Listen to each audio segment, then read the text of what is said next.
my name is Rebekah. I'm here with the Homeschool Connection, where we try to connect home and school, and with our weekly show, The Brew. And The Brew is a mixture of people, events, or things that come together to form a more potent whole, and we want to make your whole a whole lot better. And today we're going to be talking about teaching organizational skills. Oh my soul, can someone teach me that? Raise your hand if you need someone to teach you organizational skills. My hand is raised. Okay, so when we're talking about being organized in teaching it to our child, I think the number one thing to remember is repetition is the key to learning. Oh my goodness. So they're not going to learn it right away. They're not going to learn it the first time or probably the first 15 times. You know, statistically, you have to do something 30 times. Okay, they say 21, but I always go with 30. 30 times in order to learn it. So it's going to be the same thing with organizational skills over and over and over and over again. All right. If you go online, there are a million ways to stay organized. There's a million ways to keep your child organized. How many of us, hand raised, have bought a planner and then never used it? How many of us has bought an organizational system and never used it? I love planners and notebooks. I think they're awesome. But I always see a new one and think, oh, this is going to work. All right, so find one way and stick to it. All right? Be consistent on it. Find one way that works for you and stick to it. And then my big thing when you're teaching organizational skills is sometimes when kids see a project, it's overwhelming. All right, it's kind of like when you go into that closet in your house and there's so much stuff in there and you just rather close the door because there's so much to do. You know this is going to take a while. Well, sometimes kids, it's visually overwhelming to get all your assignments at once. So it's going to take time to teach them how to break those assignments down. Okay, here's the whole assignment. Read these pages, answer these questions, and write an essay. What are you going to do first? I don't know, if it's too much work to do, I can't think. So you're going to have to help them when they're starting with their time management. So we're talking really a third, fourth grader, even older student. Okay, let's prioritize. What do we do first? And sometimes it's easier. Now I like planners. Let me not say I don't like planners. I love planners. But sometimes the easiest thing to use is like a steno pad. Okay, so this is old school. If you were in school, back in the dark ages in the 80s when nobody had any fun, like I was, we didn't have all these awesome planners. We had like a steno pad, you know, like a legal pad, but it's got the spiral at the top, and we would write down our assignments. Okay, this class and 1, 2, 3. And so instead of having a planner, sometimes a planner is a little visually overwhelming to a student.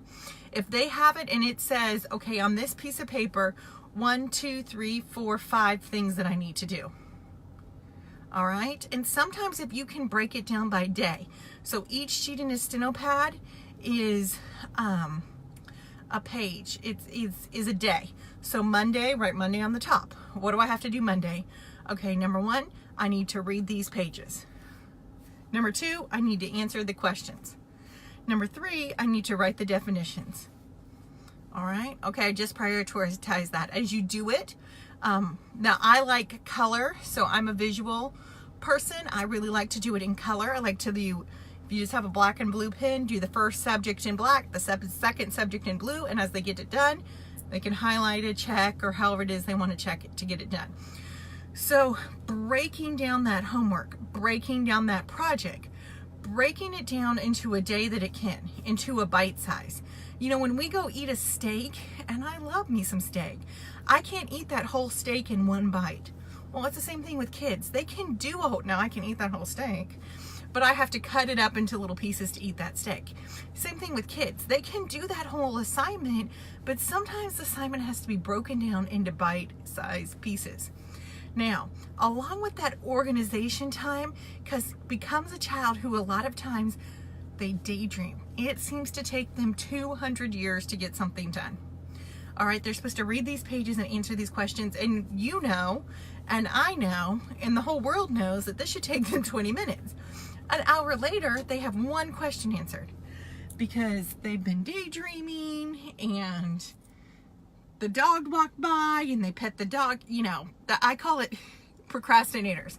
Okay, they don't procrastinate on purpose, but they really are procrastinators. They just don't want to get it done sometimes, or they're easily distracted. Timers work amazing for this.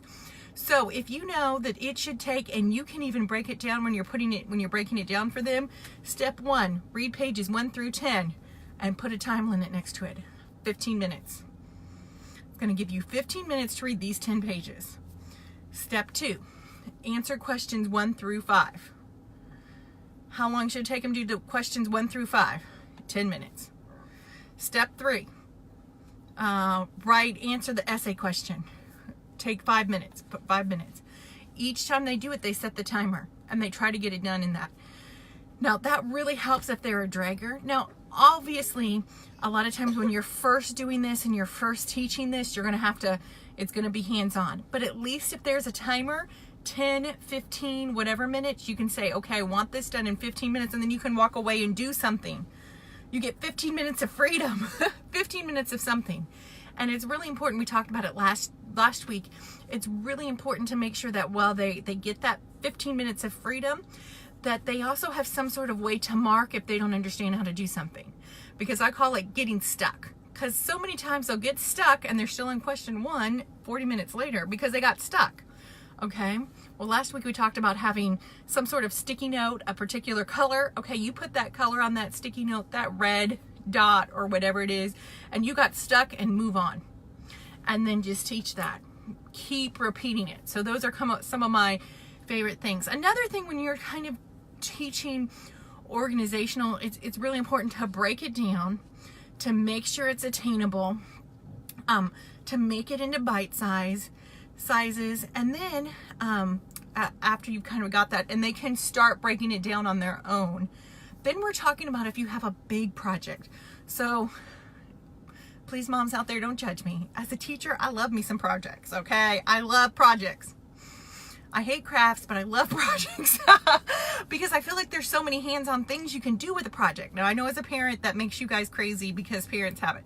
So as we're walking up and we're coming onto a project, how do I keep this organized? Again, bite size, one little part at a time.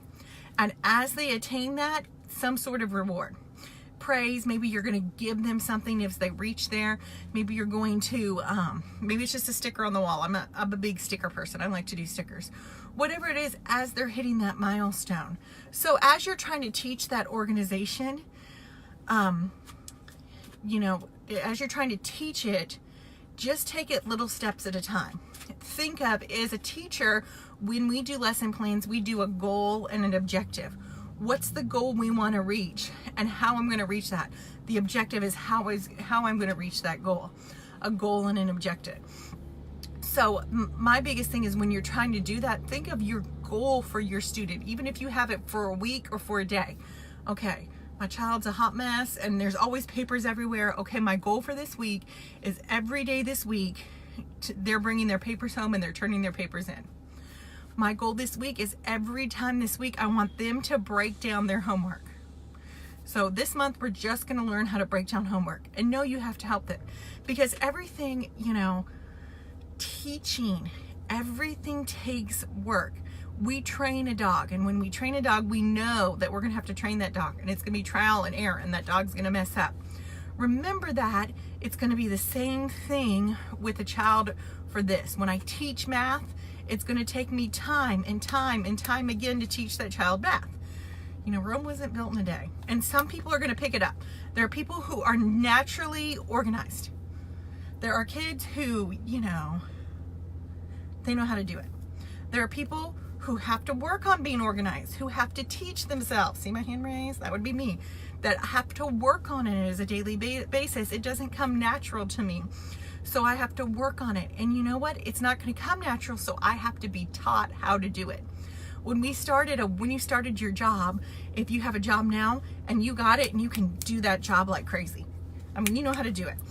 I think of nurses, okay? When you sometimes get an IV in, there are nurses who can tear up an IV. They can pop that IV in no matter what because they practice and practice and they do it a million times a day and then it becomes second nature. But you know, it's kind of like us, like when we're learning. So just remember, it's a learned skill.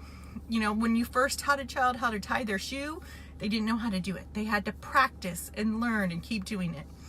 So hopefully that's a little bit of help. My biggest tip, I think, to organizing is really breaking it down. Make it bite-sized and attainable. If you're breaking down assignments, break it down so that you know, okay, you know exactly what they know exactly what expectations are, and you know exactly what the expectations are. You know, they know exactly what they're doing. And you know, if you have a teacher, I call it mushy, a mushy teacher who is not super clear on instructions, then usually there's a way to contact that person.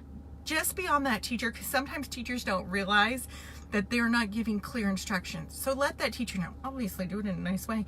Hey, can you explain to me exactly what you want for this? Is it going to be the same time every time?